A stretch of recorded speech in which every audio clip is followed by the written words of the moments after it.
Troisième, alors chapitre 4, probabilité, feuille 4, correction de l'exercice numéro 3. Alors, on a des candidats qui passent un concours et certains sont admissibles. Parmi les candidats admissibles, on peut les classer en 3 catégories. Et dans ces 3 catégories, certains vont être admis et d'autres ne seront pas admis. Alors, dans le groupe numéro 1, nous avons 12% ici, là, des admissibles qui ont moins de 25 ans. Donc ce qui fait que 12%, ça correspond à la fraction 12 sur 100, et la fraction 12 sur 100, c'est pareil que le nombre 0,12. Ça veut dire que la probabilité d'avoir un candidat en fait admissible qui est dans la catégorie numéro 1 est de 0,12. Pour la catégorie numéro 2, c'est la même chose. On est sur 57%, donc là 0,57. Et puis pour la catégorie numéro 3, on est sur 31%, c'est-à-dire 0,31. Maintenant, dans la catégorie numéro 1, on a dit en fait que certains sont admis et d'autres non. Donc ça veut dire que 56% des candidats admissibles de la catégorie numéro 1 sont des candidats qui sont admis. Donc ça veut dire que 56%, on est bien sur 0,56. Et ceux qui ne sont pas admis, forcément, c'est le complémentaire à 100, c'est-à-dire, ou à 1 plutôt, 0,44. Ensuite, dans le groupe numéro 2, on est sur 86% des admissibles du groupe 2 qui ont été admis. Donc ça veut dire que là, je vais indiquer 0,86. Et puis forcément, ça veut dire qu'il y a les autres qui n'ont pas été admis. Donc on est bien sur 0,14. Donc 1 moins 0,86, ça fait 0,14. Et puis donc dans le groupe numéro 3, on est sur 67%, donc c'est-à-dire 0,67 des candidats admissibles qui font partie du groupe 3 qui ont été admis. Et donc forcément, on est à 0,33. Donc la probabilité d'avoir un candidat du groupe 3 qui n'a pas été admis. Donc ça, c'est pas trop compliqué, un peu de compliquer l'arbre des probabilités. Maintenant, pour bien comprendre et pour répondre à la dernière question, j'ai réécrit l'arbre à droite, et je suis parti en fait imaginons en fait que j'ai au départ 10 000 candidats. Alors, à partir de ça, à partir de 10 000 candidats, je peux calculer le nombre de candidats qui sont dans le groupe numéro 1. J'ai qu'à faire 10 000 multiplié par 12 sur 100, c'est-à-dire multiplié par 0,12. Donc le 0,12 est là. C'est pour ça en fait que je le retrouve à cet endroit-là, et je me retrouve avec 1200 candidats. Pour les candidats en fait du groupe numéro 2, j'ai 0,57% des candidats admissibles qui sont dans le groupe numéro 2, donc ça veut dire que je n'ai qu'à faire 10 000 multiplié par 0,57 et j'obtiens 5700.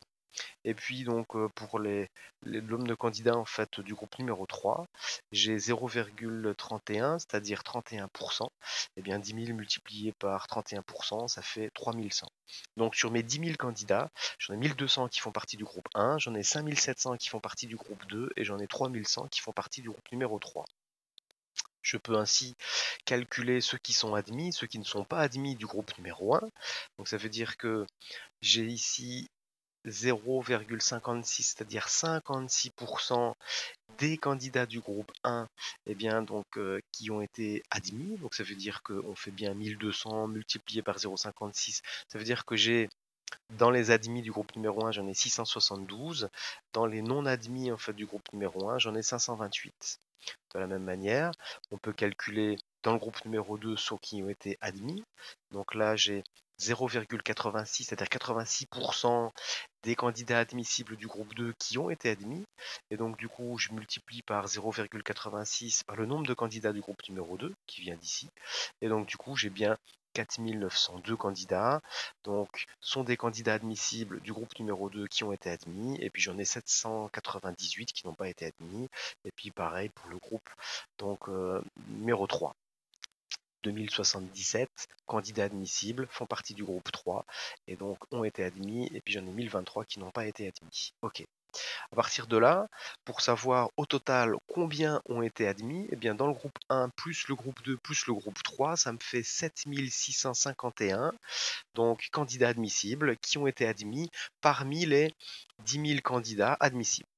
Ok, donc ce qui fait que je peux avoir ces phrases-là, 7651 chances sur 10 000 d'avoir choisi un candidat admissible qui a été admis.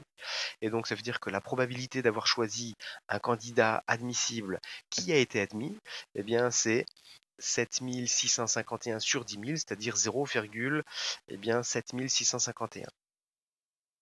Alors, si je reprends mon tableau, si à partir de ce tableau, je suis donc un chemin, on appelle ça, donc sur l'arbre, on remarque que si je multiplie 0,12 par 0,56, j'obtiens ici bien 0,0672. La probabilité que le candidat admissible tiré au hasard soit à la fois du groupe 1 et à la fois admis, bien c'est 0,0672. De la même manière, avec l'autre chemin, on va se retrouver avec 0,57 multiplié par 0,86, ça fait 0,4902. La probabilité que le candidat admissible tiré au hasard soit du groupe 2 et à la fois admis, bien c'est 0,4902. Et puis pour le troisième chemin, on va avoir la probabilité que le candidat admissible tiré au hasard soit du groupe 3 et admis, bien c'est 0,2077. Si je cumule ces trois probabilités que je viens de mettre en jaune, bien nous sommes avec 0,7651. La probabilité que le candidat admissible tiré au hasard soit admis, c'est bien 0,7651. C'est exactement le même résultat que nous avions obtenu en prenant au hasard 10 000 candidats, sauf que là, on a uniquement utilisé les probabilités qui sont indiquées sur les branches de l'arbre. Et donc du coup, c'est quand même pratique. Donc il suffit de multiplier les probabilités quand on suit un chemin.